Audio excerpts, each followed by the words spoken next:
কি শর্ত মেনে নিয়ে তারেক রহমান দেশে ফিরতে পেরেছেন সে প্রসঙ্গে সবচেয়ে বেশি যেই বিষয়টি আলোচিত হয়ে এসেছে সেটি হচ্ছে যে বাংলাদেশে একটা অন্তর্ভুক্তিমূলক রাজনীতির সুযোগ আবারও সৃষ্টি করার একটা শর্ত মেনে তিনি দেশে এসেছেন। তার উপরে বিশেষভাবে ভারতের তরফে এমন চাপ, এমন শর্ত দেওয়া ছিল যে তিনি অন্তর্ভুক্তিমূলক একটা নির্বাচনের চেষ্টা করবেন, মানে ফেব্রুয়ারির নির্বাচনটাকেও অন্তর্ভুক্তিমূলক করবার চেষ্টা করবেন। সেটা যদি সম্ভব না হয় তাহলে তিনি ফেব্রুয়ারির নির্বাচনের পর দায়িত্ব গ্রহণ করবার পরপরই আওয়ামী লীগের রাজনীতিকে বাংলাদেশে আবারও মানে বৈধ রাজনীতিতে পরিণত করতে যথাযথ ব্যবস্থা নেবেন, মানে আওয়ামী লীগের রাজনৈতিক কর্মকাণ্ডের ওপর থেকে নিষেধাজ্ঞা তুলে নেবেন। এই শর্তেই তারেক রহমান দেশে ফিরতে পেরেছেন।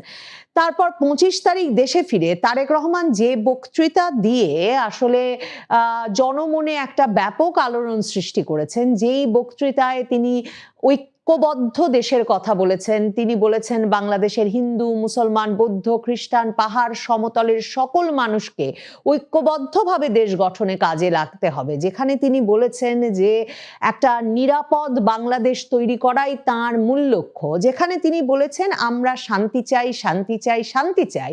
সেসব বাক্য শুনে আরো বেশি করে একদল মানুষের মধ্যে এই বিশ্বাস ভীষণভাবে দানা বেঁধে উঠেছিল যে তারেক রহমান আসলে কোনো প্রতিশোধমূলক রাজনীতি করতে চান না।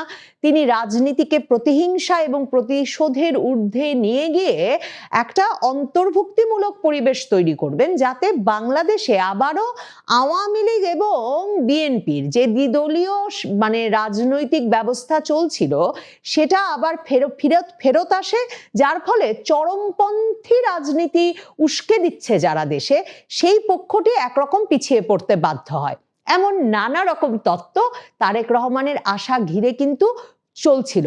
এমনকি তারেক রহমান খ্রিস্টীয় নববর্ষের যে শুভেচ্ছা দিয়েছেন সেখানেও তিনি বলেছেন যে ধ্বংস নয়, প্রতিশোধ নয়, ঐক্যবদ্ধ বাংলাদেশ গড়তে হবে, কারণ ঐক্যবদ্ধ বাংলাদেশই সবচেয়ে শক্তিশালী বাংলাদেশ।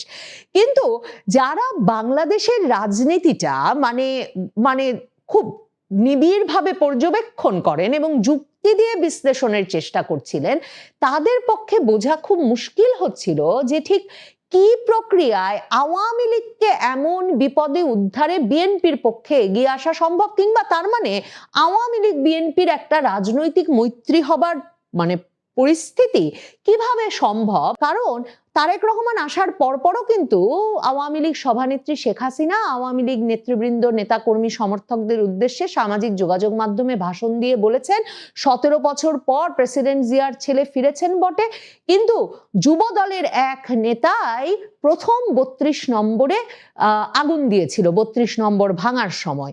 এবং তারেক রহমান প্রসঙ্গে মানে আওয়ামী লীগের যেসব অভিযোগ, তার মধ্যে একটা শীর্ষ অভিযোগ হচ্ছে এই যে 21শে আগস্ট যে গ্রেনেড হামলায় আওয়ামী লীগ তার নেতাকর্মীদের হারিয়েছে, যেই 21শে আগস্ট গ্রেনেড হামলা আওয়ামী লীগ মনে করে তার সভানেত্রীকে উদ্দেশ্য করে চালানো হয়েছিল, সেই গ্রেনেড হামলার পেছনে প্রধানতম ভূমিকা পালন করেছেন এই তারেক রহমান। কাজে এবং তারেক রহমান যে দেশে ফিরেছেন যে সব মামলা থেকে খালাস পেয়ে, তার মধ্যে একটা হচ্ছে এই 21শে আগস্ট গ্রেনেড হামলা। তারেক রহমান প্রসঙ্গে গত কমাসে মানে বিএনপি সঙ্গে আওয়ামী লীগের কোনো রাজনৈতিক মৈত্রী হতে পারে কিনা, মানে বিএনপি যখন গত 15 মাস কোণঠাসা অবস্থায় ছিল তখন প্রায়শই যখন বিশ্লেষকরা এই আলোচনা তুলতেন তখন বারবার আলাপ হতো যে সারা বাংলাদেশে আসলে আওয়ামী লীগ নেতা কর্মী সমর্থকদের ওপর যত মামলা দেওয়া হচ্ছে তার সিংহভাগই দিচ্ছেন বিএনপির নেতা কর্মী সমর্থকেরা। এবং এই যে বাংলাদেশের বিভিন্ন জায়গায় আওয়ামী লীগের নেতাকর্মীদের ওপর এবং অঙ্গ সংগঠনের নেতাকর্মীদের ওপর যেসব মব হামলার ঘটনা ঘটছে, বাড়িঘরে ভাঙচুরের ঘটনা ঘটছে, সেসবও দেখা যাচ্ছে শেষ পর্যন্ত স্থানীয় প্রভাবশালী বিএনপি নেতৃবৃন্দই জড়িত থাকছেন। কাজে এই অবস্থায় একটা মৈত্রী বা রাজনৈতিক কৌশল হিসেবেও এই দুই দলের কাছাকাছি আসা সম্ভব, সেটা বিশ্বাস করতে আবার আরেক দলের খুব কষ্ট হচ্ছিল। কিন্তু অনেকেই বলছিলেন রাজনৈতিক কৌশলে রাজনীতির পালা বদলে কি না ঘটতে পারে। আর বিশেষ করে তারেক রহমান আসার পরে ভারতকে একটা ফ্যাক্টর ধরে অনেকেই বলছিলেন ভারত শুধুমাত্র এই শর্তেই যে তারেক রহমানের বিএনপিকে আওয়ামী লীগের রাজনীতি করার সুযোগ করে দিতে হবে শুধুমাত্র এই শর্তেই তারেক রহমানের ফেরার বিষয়ে এবং তারেক রহমানের পরবর্তী প্রধানমন্ত্রী হওয়ার বিষয়ে ভারত এমন সমর্থন দিচ্ছে। ভারত তারেক রহমানকে যে ভীষণভাবেই সমর্থন করছে সেটা খালেদা জিয়ার মৃত্যুর পর ভারতের প্রতিক্রিয়ায় স্পষ্ট। ভারত তার পররাষ্ট্রমন্ত্রী এস জয়শঙ্করকে প্রধানমন্ত্রী মোদীর বার্তা ব্যক্তিগতভাবে তারেক রহমানের হাতে তুলে দিতে ঢাকা পাঠিয়েছিল। ভারতের প্রতিরক্ষা মন্ত্রী রাজনাথ সিং বাংলাদেশের হাই কমিশনে গিয়ে দিল্লিতে শোক বইয়ে লিখে এসেছেন যে খালেদা জিয়াকে ভারত বাংলাদেশ সম্পর্ক উন্নয়নে তার ভূমিকার জন্য ভারত চিরকাল কৃতজ্ঞতার সঙ্গে স্মরণ করবে। কাজেই ভারত যে বিএনপিকে পছন্দ করে ফেলেছে, তারেক রহমানের বিএনপিকে পছন্দ করে ফেলেছে, তারেক রহমানকে নেতা হিসেবে মেনে নিয়েছে এবং বাংলাদেশের ভবিষ্যৎ প্রধানমন্ত্রী হিসেবে দেখতে চায়, ভারত সম্ভবত ব্যাপারটাতে রাগঢাক করছে না। কিন্তু এই বিএনপি কি আওয়ামী লীগকে কোনো ছাড় দেবে? আওয়ামী লীগকে রাজনীতিতে ফেরাবে? বিএনপির সম্ভবত সেটা পরিষ্কার করা জরুরি ছিল।